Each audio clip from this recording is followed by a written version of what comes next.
What's up, everybody? Welcome back to the Cleveland Browns 0-16 rebuild. We're here to begin the 2034 season. 2 episodes ago, we found out that Anton Greenberry will play a 17th season here in the NFL. Greenberry still wants to win another ring, and Perry Cummings is back healthy to hopefully help the team here at age 29. Both of our superstars now are getting toward the ends, well, Greenberry is more toward the end of his career, Cummings more toward the end of his prime. It's still a good team, but we didn't make as many improvements this past offseason as I would like. What I'm hoping is that by putting some trust into players like Aaron Ruland, that we can develop these young players and we can win at the same time. I don't want to just keep them on the bench, play someone who's a little bit better but a lot older, and not develop these players, which is something I think I did far too much in this series. Overall, it's pretty much the same team that went to the Super Bowl a year ago, and I think we can do it again. If I have to make a trade at some point, we do have the resources to do that. So let's get started. Right off the bat in the first preseason game, we end up losing Rashad Polite and Roland Iglesias to a broken toe. So where Iglesias would normally get some significant snaps to increase his ratings, he will no longer be playing. The Browns go 3-1 in the preseason, and Sanchez Curry actually steps up and his stat line looks very clean here. 5 touchdowns, 2 picks, 67% completion. Curry has been on our practice squad now for a couple of years, and I feel like he's developing into a real backup. There's still some work to do here with the ratings, but I'm really impressed now. He's near a 70 overall. So I think Curry was a good choice for us to have as our practice squad quarterback. He might stay on, well, he'll be on the active roster actually to start the season because Iglesias is still going to miss some time. On the ground, Darion Macdougall has 2 touchdowns, but Perry Cummings far more efficient on his carries as he returns to action than Percy Long with a touchdown. Shadon Underwood, 182 and a score, but Corey Stackhouse puts up the best numbers as he enters his 2nd year in the NFL. We didn't get a lot of sacks though in the preseason, which is kind of what we have come to expect. Doesn't necessarily mean you're not a good defense in here. We have a few interceptions. Spencer Singletary, the rookie, gets one to go with 19 tackles, and I expect him to start straight away. So we definitely want to upgrade his ratings here. He's an 81. Pierce Gilmore is one of the young players that is going to start because I believe that he can develop. He's only a 72 overall. He gained around 1,000 experience in the preseason games, so we can upgrade his awareness a couple times. Nice bounce back preseason here for Derek Haynes. Perfect on field goals, all but 1 made on the extra points. I know that we've gone through kind of his struggles in the past, but the way kickers have developed in this series, he's like a top 3 kicker from overall standpoint. For injuries going into the season, shave 1 off of all these lengths because I haven't simmed a week 1 yet. So Marvin King is set to miss 2 games, Roland Iglesias 1, and backup tackle Rashad Polite will miss 3. And here's a quote from King about his injury. "The trainers had to hold me back, man," said Marvin King regarding his pulled groin. "I'm not trying to mess up my spot on this team, so as soon as they let me, I'm gonna be ... So Marvin King out here knows he's a 3rd, 4th receiver. We have Corey Stackhouse. He doesn't want to lose his roster spot, but his roster spot is not in jeopardy. He's gonna be just fine. With that, we are on to week 1. Teams are still sending trade offers I don't like for Joseph Chung. We'll see how the start of this season goes, but if we can move him for maybe a safety or help somewhere if we need it, that's possible. And we can always play Leonard Charleston behind him, and we have good depth there for a reason. So Joseph Chung could be traded, we'll see. If you watched the offseason, you also saw the end where I signed Julian Wall to a contract. However, I'm not looking to give him a prominent role even with Marvin King out. We're going to have him as wide receiver 4 in the meantime. Overall, this is your roster entering week 1. Like I've mentioned, very similar to the team that almost won the Super Bowl. Well, not almost won the game or anything, but we made it there. I think it's a pretty good team. We're definitely a bit weak at safety and edge rusher, and I need to make sure Singletary is starting. But overall, I feel good about this team. We open our season this year with a loss to the New York Jets, 27-24. We didn't put up many yards of offense. Anton Greenberry, 3 touchdowns, 1 pick. Landon Kirkland, nothing of note here. On the ground, though, they ran the ball pretty well against us. Wow, over 200 yards, 3 touchdowns. That's the numbers that we are supposed to be putting up. Shadon Underwood catches a touchdown. Julian Wool, 41 yards in his return. And, oh yeah, that's right, George Ramirez. Almost drafted him, then Corey Stackhouse scores a touchdown. We also suffer another big injury. This time it's Ross Fanene, our number 1 corner. He's going to miss the next 3 games. Now we even up our record. It was a close game, 31-28. We hold off a Miami comeback in the 4th quarter. 2 touchdowns, 2 picks for Anton Greenberry in this game. Then Perry Cummings, 88 yards, no touchdowns. We do get 2 from other backs, Macdougall and Long. In the air, Rafael Carr scores a touchdown, so does Underwood. We see Singletary is leading the team in tackles. Armstrong there right behind him. Ruland had 7 tackles. Bird gets 2 sacks, though. That's what we want to see. I'm tired of seeing our leader in sacks have like 5.5. We do suffer another injury this week. This time it's to Darion Macdougall, one of our backup running backs. But we do have another running back there that can step in at least. I've also completed the first round of scouting. One player we could target in this year's draft from Tennessee, Long, who is an exceptional pass rusher with good block shedding, but he's an early first-round target. We have 2 first-round picks, 2 second-round picks. We'll see what we can make happen. Everyone, at the age of 38 years old, Anton Greenberry has set a career high in touchdown passes, 6 against the Buffalo Bills. I changed the scheme before this week. I don't know if this had anything to do with it. I don't think so. To power run to hopefully give the ball even more to Perry Cummings. Well, Anton Greenberry sure enjoyed whatever happened this week. 370 and 6. Cummings, all right, he was out-carried by Percy Long for some reason. Hopefully he's not hurt or anything. In the air, Underwood, a $132 scores. Hunt scores twice. King returns with a touchdown. And then Perry Cummings. That's all of them. Not a bad first quarter of the season at all. We dominate the Patriots this week. We hold them under 300 yards of offense. We didn't have a big offensive day ourselves. Anton Greenberry, 3 more touchdowns and a pick. Perry Cummings gets over 100 yards. And I was just thinking about something before this last sim. You know, I'm dreading, obviously, Anton Greenberry retiring in this series. But what I think I might be dreading even more so right now is the day Perry Cummings is no longer a 99 overall. I don't like that. At this stage, Anton Greenberry is up to 550 all-time passing touchdowns. It's very possible that he takes the lead from Tom Brady this season. He just needs to stay healthy and continue to produce. Another milestone we are close to is 10,000 rushing yards for Perry Cummings. He should hit that within a few games, especially if he has a big day. Unfortunately, we're back in the loss column today. Tennessee beats us in overtime with a touchdown. Greenberry, 2 touchdowns, 1 pick. Brennan Alstott, 2 touchdowns. We are still without our top corner, and I hope that soon we can get healthy and stay healthy for the rest of the season. Marvin King is back and putting up good numbers. Well, it doesn't seem that Henry Hunt is having as much of an impact as he did as a rookie. We do have a couple sacks this week. Ruland and Armstrong get in there. And then a pick for Arion Stevens. At this point, we have the number 7 ranked offense, which we are not surprised by, and the 13th ranked defense. So I'm right around that time where I need to think about if we move Joseph Chung for some defensive help.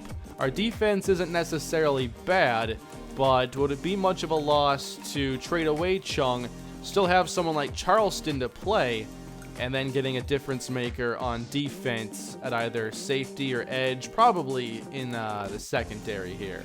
Is that worth it? By the way, this is one of those draft classes where pretty much everybody is awesome. It's a great year to have stockpiled picks the way that we did.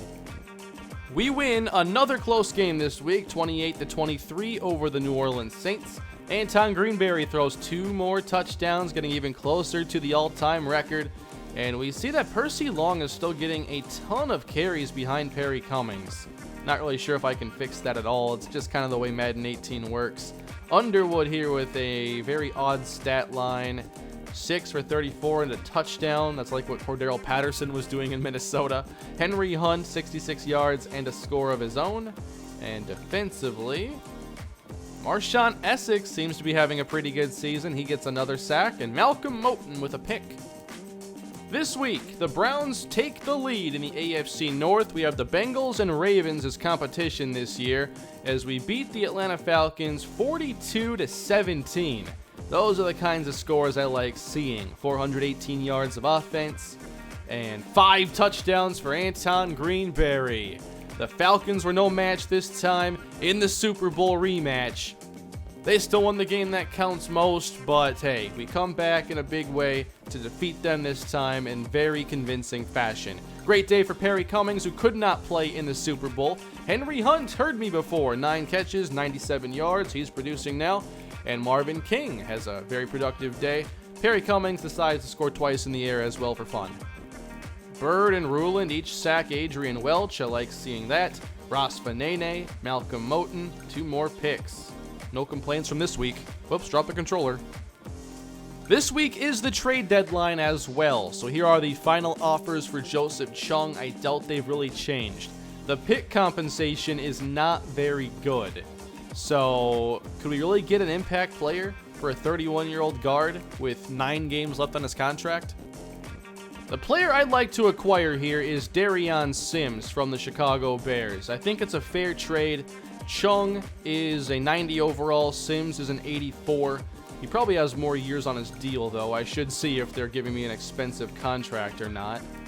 Man, this is why trading for players is sometimes a really big risk. He's 29, and those are the cap numbers, climbing over the next 5 years.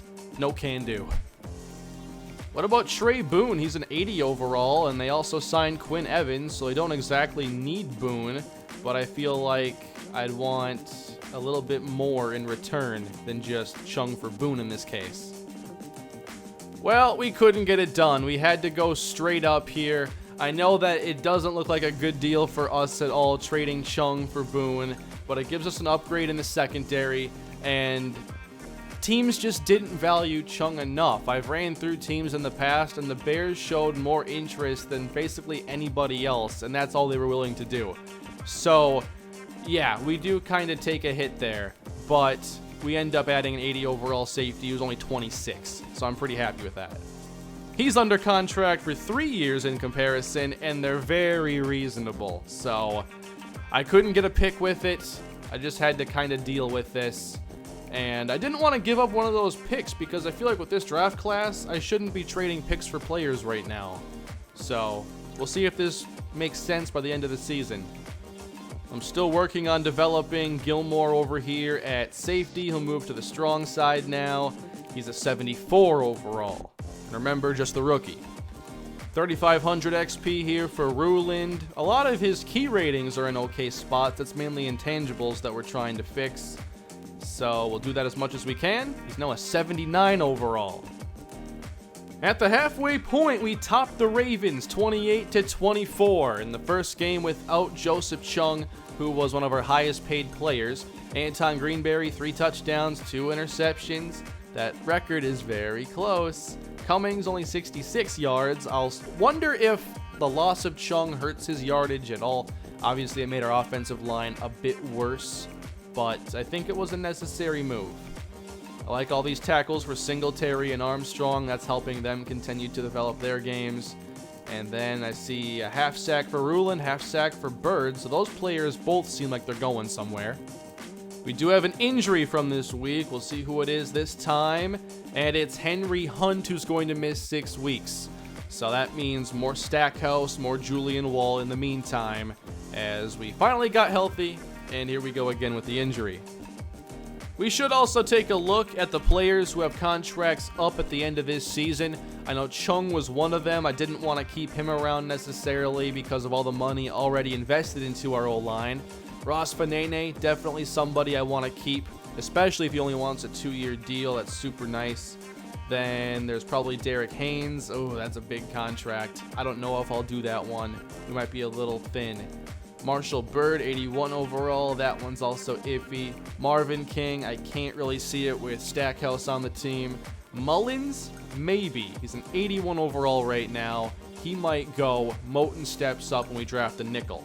Then Ruland is making his case right now for more money. I think that I might want to just bet on, taking him now, the fact that it'll get better, and not wait for that price to go up. So let's start negotiating with him, and we're going to have to work on it a bit. Ross Fanene, stick around please, $23 million. He will sign. Fanene, sign for 2 more seasons. We have $35 million right now in funds, more than enough for these signing bonuses. There we are, everybody. Anton Greenberry has done it. The best of all time. Against the Baltimore Ravens, he sets the new NFL record that will continue to climb for the rest of this season. Actually, the rest of his career. In passing touchdowns, Anton Greenberry now the undisputed king in the NFL with 567. For passing yards, he'd still have a lot of work to do. We all know those Drew Brees Saints teams in like the 2007 to 2010 era. They put up a lot of yardage. So Anton Greenberry's still a couple seasons away from potentially beating that, but touchdowns are better than yards. So I'm more than happy he's conquered this mountain. 5 touchdowns for Anton Greenberry. That's now 3 games this season with 5 or more touchdown passes, which is just phenomenal. Perry Cummings, those are the stats we want to see. In the air, Stackhouse scores twice, King scores twice, Underwood once. Look at that, we actually had 4 sacks in 1 game. Really happy with that. And then Malcolm Moten picks off another pass. He'll likely be a starter next season. Let's go back to negotiate here with Aaron Ruland. We'll use the signing bonus to increase this salary, or this overall contract value rather, to about, let's go $12.2 million and see if that's enough to finish this one. Ruland. Oh man, we increased the bonus and it's still not enough. Or the duration apparently. Of course, we don't want to see Anton Greenberry go anywhere else. We'll just try to get this 1-year deal done for next year if he wants to play, and he'll sign it right now. This time, it's one of our best defensive efforts of the season. Neither team even reached 300 offensive yards. That's really surprising. As Devin Quessenberry throws 3 interceptions, he did not get sacked. That's not good. Cummings only had 6 carries. Macdougall had to carry the workload with 22. Let's hope Cummings is not going to miss any extended time, especially our next game against the 8-2 Buccaneers. The interceptions today, meanwhile, went to Trey Boone and Armstrong. So the newcomer already has 2 picks. No new injuries, thankfully. Perry Cummings is all right. Must have been an end-of-the-game scenario there. But nonetheless, it's time to move on. 2 8-2 teams meet, and the Buccaneers get the best of us 35-24. This time we had Anton Greenberry get picked off 2 times. We could not turn the football over ourselves. Perry Cummings returns 64 yards, just 5.3 a carry. And Marvin King with Shadon Underwood both get 7 catches. Unfortunately, we suffer a loss and fall to 8-3 on the season. 31-26, the Browns get back on the winning track, defeating the 3-8 Pittsburgh Steelers, who just aren't in a good spot anymore. They have definitely fallen. 52 yards today for Perry Cummings. That is not very good, but we do make up for it in the passing game as Shadon Underwood does what he's done all career long. Big days. Stanton Armstrong, 12 tackles and no sacks. 1 pick for Moten. He's been busy this year. Attempt number 3 here for Aaron Ruland. He said he didn't like the length before, so we're going to increase the year to a 4th year, obviously. We'll try to go about, I'd say in the $17-18 million range, which could end up being a bargain if he gets into the mid-80s or anything for overall. Here we go again. Ruland will sign. I think that was a really good deal for us. It's again time for us to meet one of the top teams in the NFL, a familiar foe, the LA Chargers, whom we beat a year ago to advance to the Super Bowl. The Chargers beat us this time, 34-28. And they put up 400 yards of offense, 2 touchdown passes. We had 1. We're not seeing Perry Cummings put up the major numbers this year, which is kind of sad to see. I miss all the 100-plus yard days that we just became used to. Looks like he's also gotten hurt in a couple of these games. They had a 120-yard receiver. So did we. Julian Wall. Where did that come from? And then Marvin King scores a touchdown. Overall, though, we are kind of more in that wild card weekend stage where we're probably not going to get a first-round bye unless we win out. With 3 games to go, we have a 1-game lead on the Bengals. We're set to play them twice now to close the year. That's going to decide this division. We're a step closer to the playoffs now. 35-20, we defeat Cincinnati. 3 touchdowns from Greenberry, 2 touchdowns from Christick. Perry Cummings back toward 100 yards on the day. We had 3 players here with 5 catches. Henry Hunt is back, by the way. Marvin King scores. He seems to be having a pretty good year. I'm looking forward to checking out his numbers by the end. Roy Nelson actually gets a couple sacks in this game. That's unexpected. He's like 3rd string. Aaron Ruland gets 1. Man, Moten is turning into something special, isn't he? Another INT with 10 tackles. That's how you gain experience. That's another division championship as we are going back to the postseason. However, I think that this year I'm going to sim. If we play on wildcard weekend, we're going to sim. We're going to watch if we make it to the title game. How about that? 3 touchdowns here for Anton Greenberry as he further increases his NFL record. And let's get this season over with and see where we're going to be in the postseason. Now that's a statement. 59 points as we end the year becoming division champions. Another 5-touchdown game for Anton Greenberry as we did secure a first-round bye. Perry Cummings over 100 yards in the process. Big day for Marvin King. 2 scores for Underwood, 2 for Carr. What a season for Anton Greenberry. I mean, I expected his numbers to just keep going down as the years went on, but that hasn't been the case. He's surprised us many times. Ruland, 2 more sacks. I feel like he's really coming to his own this season. And that's another pick for Trey Boone. Wow. In this career-defining year, Anton Greenberry has won another MVP. He's been 2nd place many seasons, and this year he's won it at age 38. What a season, everybody. We went 12-4, and let's check on our numbers before our first playoff opponent. 7th offense in the NFL. That's very good. And, oh, you're not going to tell me the defense? Sometimes it does that for some reason. We were 11th when we traded for Trey Boone. We were 8th at the end of the year, so that seems to have been worth it. How about our ground game? Where was that ranked? Top 10. We're right there, 2,004 yards. I feel like the trade, while it didn't look good on paper, it's what we could do, and it was worth it. Anton Greenberry, 49 touchdowns, 11 picks. Are you serious right now? That's a career high for Greenberry. Wow, 49 touchdowns at 38 years old. In 2026, he threw 47. This year, one of the best for Anton Greenberry all time. Perry Cummings finishes with nearly 1,300 rushing yards, which is impressive, but it is still lower than we would like to see. Shea Dunn Underwood, 1,100 yards, 14 touchdowns. Marvin King, really good numbers entering a contract year, or finishing a contract year, really. Good season for Rafael Carr, Henry Hunt, Corey Stackhouse. Julian Wall returns, doesn't play a ton, but still had a minor role on the team. 4 sacks.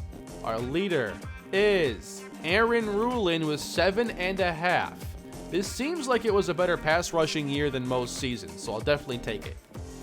4 interceptions. Malcolm Moten led the team with 5. Superstar development, 92 men, 85 zone. 25,000 experience. How did he get that? Yep, Moten's about to become something special. 88 overall, Malcolm Moten. Just incredible. He must have made the Pro Bowl or won some kind of an award. Danton Armstrong, 146 tackles at Superstar Dev. That gives us 10,000 experience for him. He's now an 89 overall. Gilmore started the entire season for us at one safety spot or another, and he did go up, 3 overall ratings or so, nothing significant, but he is 75 overall now at 22 years old. Stackhouse also had 2 kick return touchdowns and a 30-yard average, which is elite. Meanwhile, in the kicking game, Derek Haynes, 10 of 15, not great. We also go into the playoffs with an injury. Who is it to? It is Charles McCarron, our center, who is out for the season. In his place, it's going to be Adrian Barton, so we're getting a little bit younger in a way in the interior this season, going to Charleston and Barton, but I still feel like our offensive line is very good. In the divisional round, we'll face the New York Jets. We're going to sim this game. Can the Browns make it back to the AFC title game? I'll be seeing all of you in the AFC Championship as we top the New York Jets. 452 yards of offense. It seems like Anton Greenberry has all of a sudden become 23 years old again. He is lighting up the scoreboard, putting up some of the best numbers in his career, and this team is healthy going into the postseason. Henry Hunt, 2 touchdowns, 148 here in the divisional round. This team is now one more win from playing in the Super Bowl. We'll meet up once again with the LA Chargers in the next video. We went 12-4, they went 13-3. Can we beat them again for another shot at a ring? In the NFC, meanwhile, it'll be the Green Bay Packers and the Seattle Seahawks playing for a spot in the Super Bowl. So, how'd you all enjoy this episode? Definitely unexpected, very surprising in a positive way, and I'm looking forward to the next video to see if Anton Greenberry keeps up his excellence. Thank you all for watching and supporting this Cleveland Browns rebuild series. Obviously, Madden 19 is around the corner. We're around 2 weeks away, so I'll definitely be putting out more content here to get things wrapped up and ready to move on to what's next. But let's enjoy what's left here in the Browns rebuild. It's been special, and we're still not quite finished. Please leave a like, subscribe to the channel. I will be seeing you all with more Browns rebuild soon. Have a great day, everybody.